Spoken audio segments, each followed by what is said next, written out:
Speaker of the United States House of Representatives from 1995 to 1999. He represented Georgia's 6th Congressional District as a Republican member from 1979 to 1999. The other half of our panel discussion today, Senator Rick Santorum.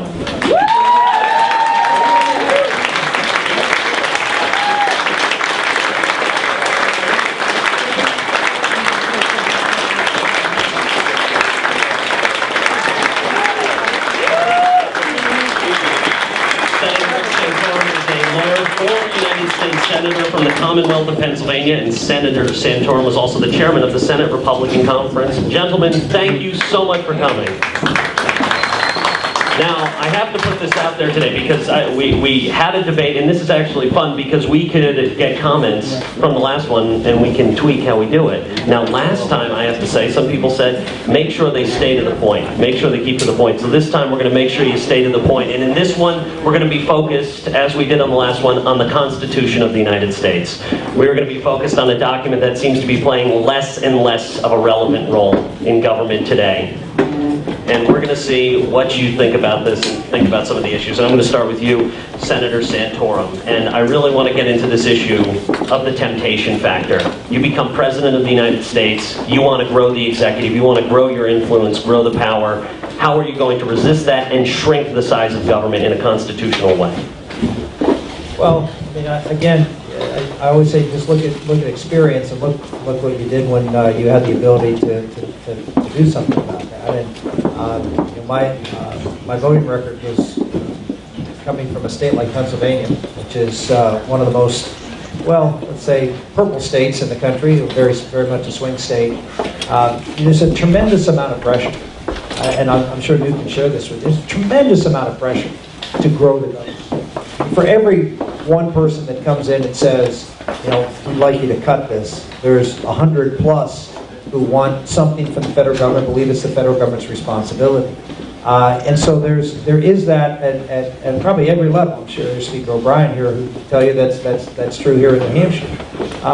But what you try to do is you focus on what's important. And what I tried to do when I was in the Senate, I believe that it is the principal role of the government is national security. It's one of the reasons I got on the Armed Services Committee, to focus on trying to make sure that we have the dollars that we need to protect this country. It's the first obligation of the president is to do that under Article 2. And so making sure we have a strong defense and focus on sufficiency. That's why there's a lot of calls out there to cut the national security budget.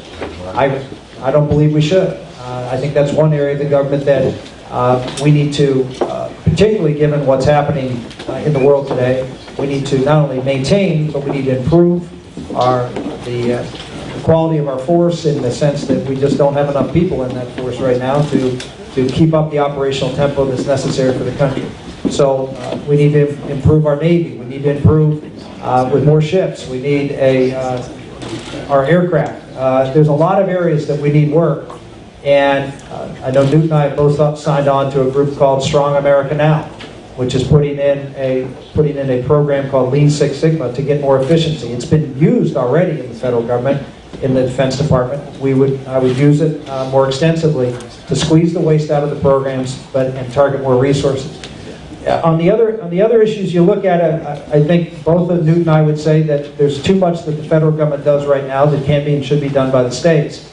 I've said that Medicaid, Social Security, Medicaid, food stamps, housing programs, education and training programs, all those programs should be done with what I worked on, and Newt did too, when we were in the House, and then subsequently I was in the Senate. Welfare, aid to families with dependent children. We block granted those programs. We put a work requirement in place. We put a time limit on it, and we sent it back to the states and said, "State, this is your responsibility, not ours." And all of those things we can do and should do. But you look at what not only is constitutional, and none of those areas are specifically laid out in the Constitution for the federal government to do. But it's simply not these are programs that are basically administered by states anyway, and the federal government is trying to micromanage what states already do. And those are the kinds of programs you need to look at and send back to the states. And of course, the final one, the biggest one, is public education. When I came to the Senate, probably less when I came to the Senate, I think we were spending 3% of the overall budget on education was spent by the federal government. Now it's up to between 10 and 11%, and the quality of education has gone down. We need to eliminate those funds coming from the federal government. Give this authority to the states, back to the states, and again, try to limit what the role of the federal government is. Those are just some examples, and you do it by, not only what the Constitution says, but you make the case to the American public that this is the best way to provide these services, and that are more customized to the people in their states and their communities. All right, Speaker Gingrich, how would you look at that 10th Amendment and say, I'm going to downsize the executive, I'm going to give power back to the states? Well, first of all, if you go to Newt.org, you'll see an initial draft of a proposed 21st century contract with America, which we'll finalize by September 27th, the anniversary of the original contract. And item number 10 is the 10th Amendment. And we are going to build out, in fact, I've talked to the speaker here, and I've talked to a number of people in New Hampshire about finding from all around the country the pieces that ought to go back home and sort of a first wave of enforcing the 10th Amendment. But I think there's something deeper, and something which relates directly to the rise of the Tea Party movement. Government ultimately is shaped by politics. That is, if you can't politically do something, you're not going to be able to get the government to do it. And so politics has a very powerful defining impact in government. But politics is shaped by culture. What is it people believe, and how do they believe it? The great challenge for all of us has been the rise of an alternative vision of America, which is sort of captured to some extent by the Occupy Wall Street gang, and the idea that there's a 99% of the 1%. It's captured by people who believe that sleeping in parks is a reasonable sign of protest, and they never ask who paid for the parks. It is captured in the idea that students ought to be getting a good grade for self-esteem, even if they can't read the diploma.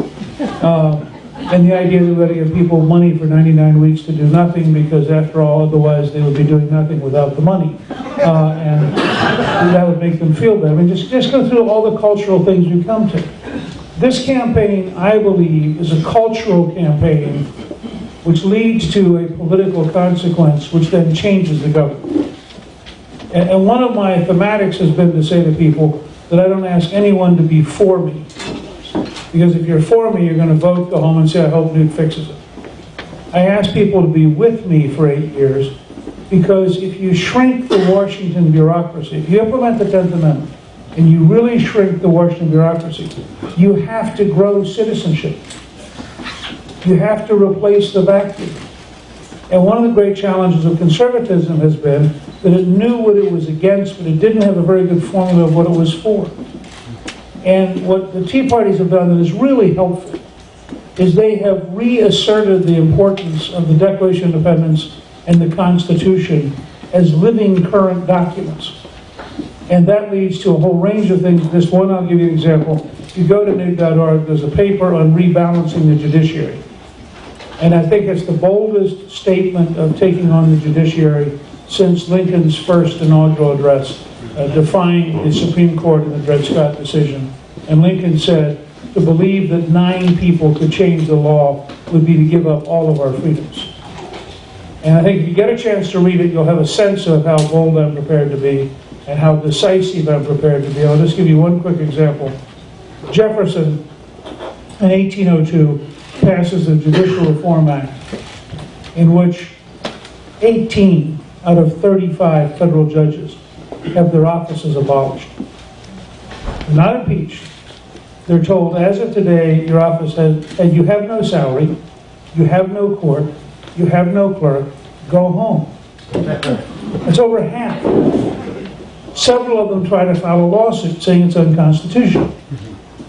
And they go into the remaining 17 judges who say to them, are you crazy? If we accept this lawsuit, Jefferson will abolish our court.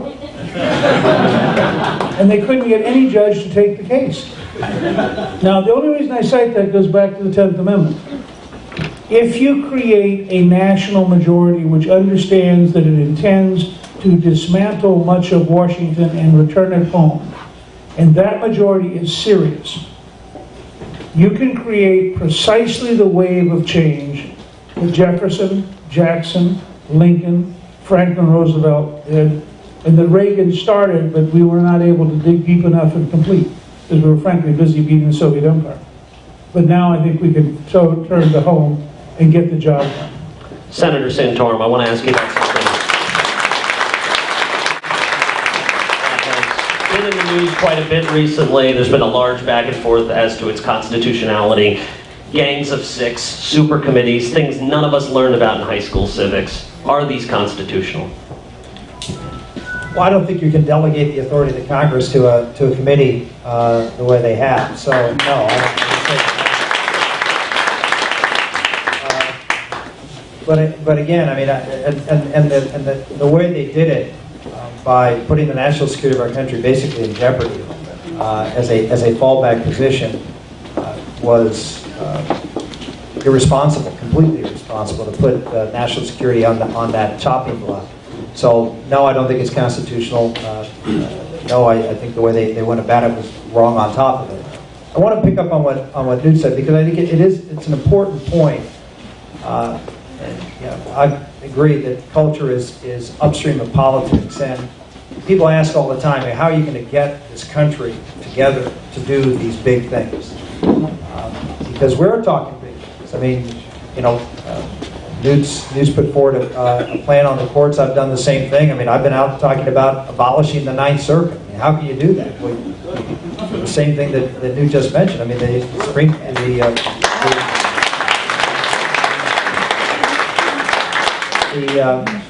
the Constitution provides for one court, the Supreme Court, and it says all the other courts are created and can be eliminated by the Congress and the President through action. So it's clearly constitutional to get rid of these courts. But how do you get there? How do you get the American public to the point where they're willing to move power out of Washington? How do you get them to enact policies that certainly, as we saw in even the most recent elections, people can be vilified? I mean, Paul Ryan's plan on Medicare was, throwing grandma off a cliff, and candidates run from it. I think that the key is that we have to lay out a vision for America and remind people who we are. I mean, Newt will tell you the greatness of Reagan was to be able to have that touch point into people, to get them to buy into the vision as to who we are and what direction this country is going to take. And it's not about just, and this is one of the things that frustrates me in this campaign, is it's all about economics and what's your tax plan, and what's your plan to cut this and that and the other, instead of a vision of where America is going to go. Who are we? That's why I try to inject into the discussion, moral issues like the family, moral issues like virtue and faith and respect and civility, and all of these things that are very, very important for creating the moral vision for our country as to who we are and what we're about. It's not just about European socialism and capitalism. It's about I wrote a book back in 2005 called "It Takes a Village." It takes a family, in response to Hillary Clinton's book, "It Takes a Village." And the whole concept was we are a society built on certain pillars, and of course, one of those pillars is the Declaration of Independence and the Constitution. But our founders understood that America was a country that was a moral enterprise, that we needed strong families to inculcate virtue and faith in our society, and that virtue and faith would allow for limited government. And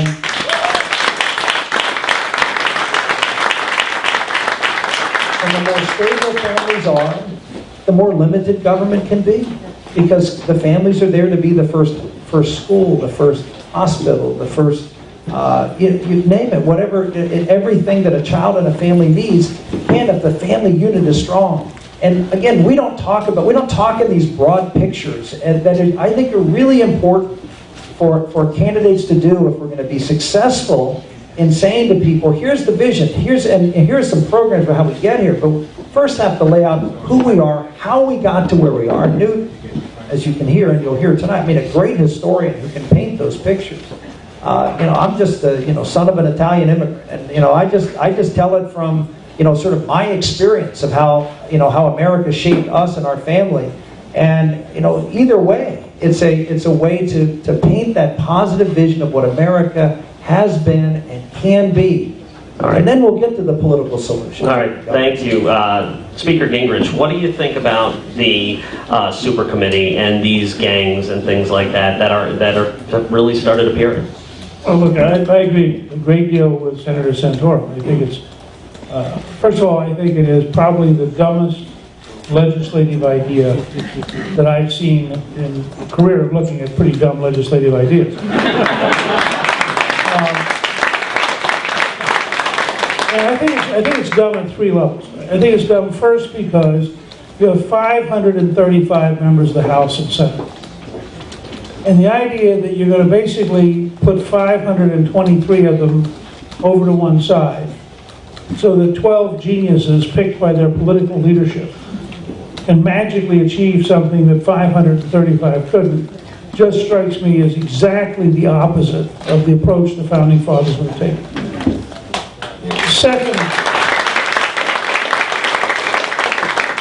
Second, I think our choice actually is one of three paths. This is something I wanted to get into last night and we never got onto it, but it's something I've been thinking about a lot, because there's a real parallel between the super committee and Greece. They both represent failure. And let me explain briefly. There are three tracks. The first track is fantasy and collapse. That's the Obama track. You can spend forever. You don't have to be held accountable. Who cares about deficits? You know, I can promise you, I can go to the students and say to them, I'm going to waive your student loans and it won't cost anything. Which has got, you know, the most frightening thing is he may actually believe it. But it's clearly just not true. Because if we waive the student loans, it becomes U.S. debt. So the citizens who used to be students who didn't pay their loans get to pay the debt on themselves that they didn't pay because Obama took care of it. You all follow me in that particular moment. Okay. The second track, which is the one the Washington establishment just loves, is pain and austerity. I mean, I was struck last night with one of the questions that never quite got to me, which is probably just as well because I'd already entangling twice with the moderator. But the question was, rank in order which cuts how you would do these cuts. Not how would you solve the problem, not how would you be smart, not how would you innovate. But explain to us, you know how we can, and if you watch all these big commissions, they all come back with pain. And Washington establishment defines pain, courage is the willingness to force the American people to suffer. Now, not the willingness to force Washington to suffer. So Washington now has the highest housing values, the highest per capita income, and they are eager to see that somebody suffers. The third path, though, the one that I think that Rick and I really stand for, because we both came in as Reaganites. He was a child at the time, and I was something older. But we're both Reaganites. The third path is innovation and growth. And if the super committee were all smart, which it's not, that's what they'd focus on. Because if you innovate and grow your way out, people are better off. There's a third piece which he said, and all of you need to remind your own elected members of this. No cut in defense is automatic. These folks voted for a really bad mechanism. They can vote to undo it. You should not tolerate them unilaterally disarming the United States and crippling our national security because of their political incapability to reach a common sense solution. I think it's very important.